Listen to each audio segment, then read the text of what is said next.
So this is the movie that really brought you onto the scene. Is that correct? Yes, that was, I think, my first studio picture, actually. You know, Amy really wanted to be very innocent, very feminine, very beautiful. And, you know, there's some little throwback to Emma. I mean, it is based on Emma. The Jane Austen book. Jane Austen. Yes. So, you know, the cup sleeves, the little empire dresses, you know, all that kind of very simple, but feminine stuff. But I had to take the high fashion and really translate it into the high school. You know, they needed to be young girls wearing these clothes and not snooty models running around on high heels. You wouldn't really believe those girls. You wouldn't like them. So, you know, that's why we took the fashion and then made it girly, Mary Jane's, even though you have a little over the knee stocking, right? But then you take it down. There is no low cuts, if you see in the movie. There is nothing really provocative about the clothes. You know, there's maybe, you know, the underwear Calvin Klein dress.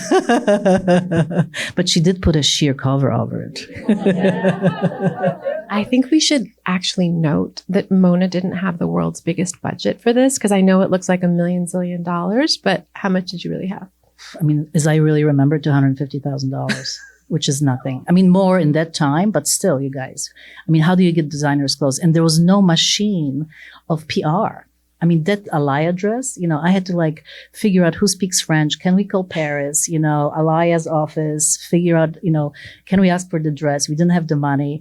And then we had to kind of tell him it may get ruined because she has to go on the ground in it, you know, but we got it. So it was really, the mother of invention really was the no budget in a sense, because I was able to go high and low and really, you know, like Dion stuff came from thrift stores and then we had some designer stuff, but they are high school girls, right? So we wanted to make sure that it all is authentic. So again, we talk about the characters, you know, costume design. It's about the real people, you know, so how do you take these high fashion items and how do you then put them on these young girls? They wore the fashion for themselves, yes, and not so much to be looked at. And I think that's something that's like really contagious.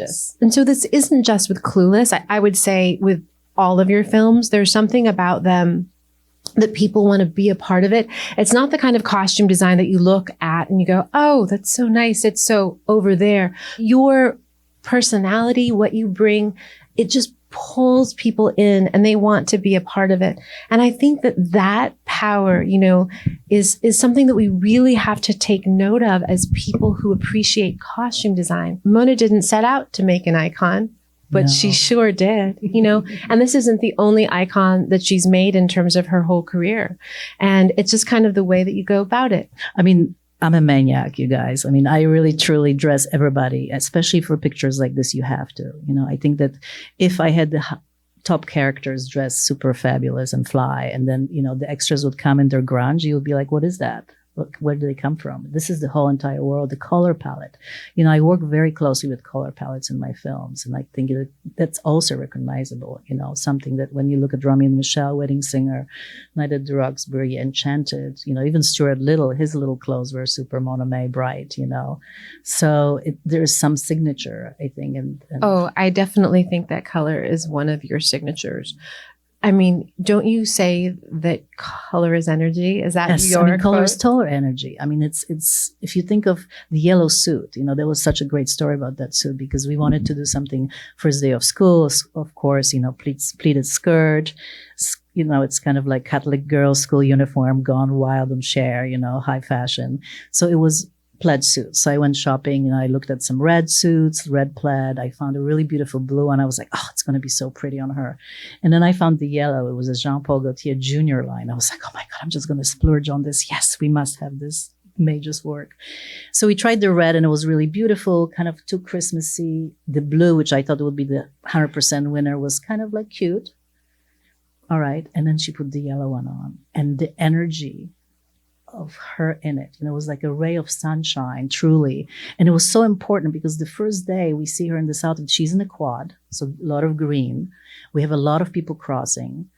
And this was it. So it was really, truly, she was like the sunshine in, you know, in her own environment, in her universe. It's so impactful. And, I have to say, I can't look at a chrome yellow plaid without thinking of that suit ever. It just kind of jumps off the screen and you take it home with you, that kind of ebullience that you embed in your design.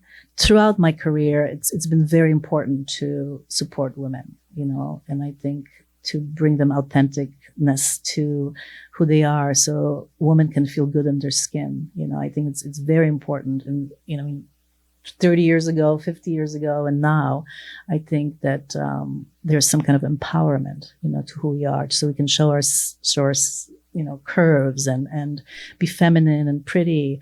And I think the impact of Clueless was so interesting at the time when it came out, because I think the culture was ready for that, and I think it was like that moment that it hit, where the grunge was over, and then now here we are, here are the cute girls, and it's like, yes,